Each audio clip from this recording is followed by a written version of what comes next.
আইপিএলের এবারের আসরে কলকাতা নাইট রাইডার্সের হয়ে খেলার কথা ছিল মোস্তাফিজুর রহমানের। আইপিএলের অকশনে বাংলাদেশের বাঁহাতি এই পেসারকে পেতে 9,20,00,000 রুপি খরচ করে কলকাতা। দলে জায়গা হলেও রাজনৈতিক দ্বন্দ্বের কারণে পরবর্তীতে আইপিএল থেকে বাদ দেওয়া হয় টাইগার পেসারকে।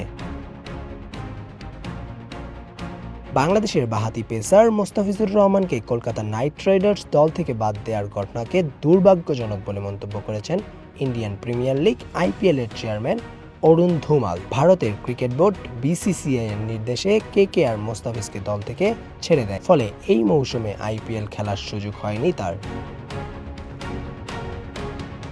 ক্রিকেটে রাজনৈতিক প্রভাব নিয়ে অরুণ ধুমাল বলেন, শেষ পর্যন্ত খেলাধুলাকে রাজনীতি থেকে আলাদা রাখতে হবে, কারণ রাজনীতি গতিশীল। এক সময়ে কিছু ঘটে, 6 মাস পরে পুরো দুনিয়া বদলে যায়। নির্বাচন আছে, চাপ আছে, ঘটনা আছে। প্রশাসক হিসাবে আমাদের রাজনীতিতে না জড়িয়ে ক্রিকেটের বড় চিত্র ও স্বার্থকে সামনে রাখতে হবে। একই সময়ে আমরা বৃহত্তর কাঠামোর অংশ।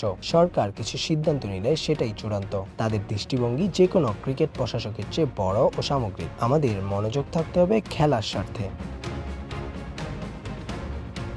রাজনৈতিক প্রভাবে মোস্তাফিজকে বাদ দেওয়ার ফলে ভারতে অনুষ্ঠিত বিশ্বকাপ বর্জন করে বাংলাদেশ। এরপর মোস্তাফিজ পিএসএল এর ডাক পায়। Mohammad Ashikur Rahman, campus Times.